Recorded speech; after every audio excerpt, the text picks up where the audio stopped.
আমি তখন রায়ানকে প্রশ্ন করি, তুমি দিনের বেলায় আমার কাছে আসো না কেন? রায়ান তখন আমাকে বলে, দিনের বেলায় আমি তোমার কাছে আসতে পারি, কিন্তু তুমি আমাকে তখন দেখতে পারবে না, কারণ দিনের বেলায় একটা জিন চাইলেও দৃশ্যমান হতে পারে না কোনো মানুষের চোখের সামনে। তাহলে মিথিলা, এখন আমি আসি, আমার প্রিয় বন্ধু, রাতের বেলায় আবার দেখা হবে ইনশাআল্লাহ। রায়ান আমার থেকে বিদায় নিয়ে আমার ঘর থেকে অদৃশ্য হয়ে গেল। রায়ান চলে যাওয়ার পর আমি নিচে এসে বাবা মার সাথে নাস্তা করতে বসি। বাবা তখন আমার কাছে জানতে চাই, কি ব্যাপার মামনি, রাতে ঘুম হয়নি, চোখে এখনো ঘুম লেগে আছে? আমি আমার বাবাকে বলি, না বাবা, রাতে আমি ভালোভাবে ঘুমাতে পারিনি। বাবা আমাকে বলে, তাহলে এক কাজ করো, আজকে কলেজে যাওয়ার দরকার নেই, যাও এখন গিয়ে ঘুমিয়ে পড়ো। মা বলে, না, কলেজে যেতেই হবে, এটা কেমন কথা? এখন কি পড়াশোনা বাদ দিয়ে সারাদিন ঘুমাবে না কিও? বাবা তখন আমার মাকে বোঝায়, যাক না, আজকে একদিনই তো, আজকে না হয় আমার মামনি বাড়িতেই থাক, মিথিলা তো পড়াশোনাতে বাজে না, সে পড়াশোনাতে অনেক ভালো। আমার মা তখন আমার বাবাকে বলে, তোমার এই আশকারা পেয়ে মেয়েটি একদিন বাজে পথে চলে যাবে।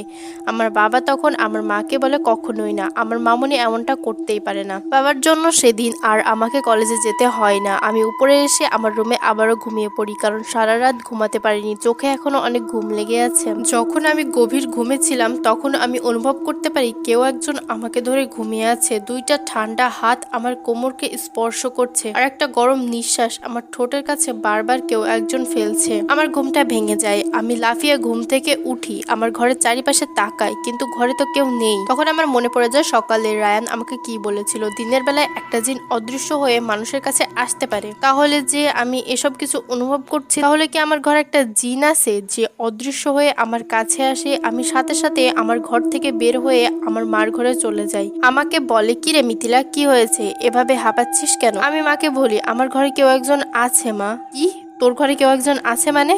আই তো আমার সাথে আই। মা আমাকে নিয়ে আবার আমার ঘরে আসে, দেখে ঘরে কেউ নেই। তখন মা আমাকে বলে, কিরে তুই কি পাগল হয়ে যাচ্ছিস? দিনে দিনে ঘরে তো কেউ নেই, তুই যে বললি ঘরে কেউ একজন আছে।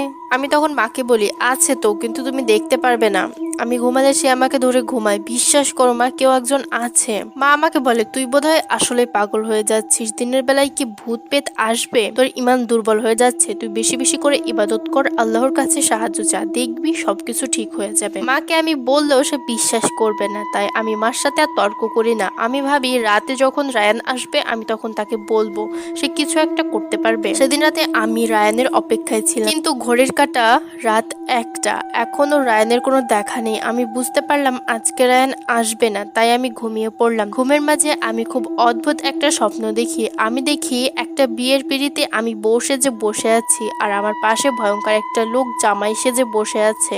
আমি দেখে বুঝতে পারি সেই লোকটা মানুষ না, কারণ মানুষ দেখতে এত ভয়ঙ্কর হতে পারে না। আমাদের সামনে আগুন জ্বলছে আর ও পারে বসে আছে একটা পুরোহিত, সে আমাদের বিয়ে পড়াচ্ছে। এক পর্যায়ে সেই ভয়ঙ্কর জিনটা আমার মাথায় সিঁদুর দেওয়ার জন্য এগিয়ে আসে। ঠিক তখনই আমার মনে পড়ে যায় আমি তো মুসলমান। আমি স্বপ্নের মাঝেই সেই জিনটার হাত ধরে ফেলি আর তাকে বলি, না, আমি তোমাকে বিয়ে করতে পারবো না, আমি একজন মুসলমান। কিন্তু সেই জিনটা জোর করে আমার মাথায় সিঁদুর দেওয়ার চেষ্টা করে। আমি তখন সেই জিনটা দুই গালে দুইটা চড় মারি আর বলি, তুই বুঝতে পারছিস না আমি তোকে বিয়ে করতে পারবো না, শয়তানের পূজারীর স্বর আমার সামনে থেকে। এটা বলে তাকে একটা ধাক্কা দিয়ে সেখান থেকে উঠে দৌড় লাগায়। আমি দৌড়াচ্ছিলাম, আমার সামনে সকল কিছু আস্তে আস্তে অন্ধকার হয়ে আসে, আর একটা অদৃশ্য কণ্ঠ আমাকে বলে, আহা প্রিয়তমা আমার, কোথায় পালাবে, তোমাকে তো আমি আমার করবই। ঠিক তখনই ফজরের আজান আমার কানে ভেসে আসে, সাথে সাথে আমার ঘুমটা ভেঙে যায়। আমি ঘুম থেকে লাফিয়ে উঠি, অজু করে এসে নামাজ পড়ে মোনাজাতে আল্লাহ পাককে বলি, হে আমার রব, তুমি আমাকে সাহায্য করো, আমার সাথে কি হচ্ছে আমি জানি না, রায়ান কেন আমার কাছে আসছে না সেটাও আমি জানি না, তবে আমার মালিক তুমি তো সকল কিছু জানো, আমাকে সাহায্য করো। নামাজ শেষ করে নাস্তা করে আমি কলেজে যাই। আমার প্রিয় বান্ধবী সাদিয়া আমার কাছে এসে দাঁড়ায়, তাকে দেখে আমি অবাক হয়ে তার দিকে তাকিয়ে থাকি। এ কি দেখছি আমি কি দেখলাম সেটা না হয় আপনারা আগামীকাল জানতে পারবেন। আজকে এই পর্যন্তই।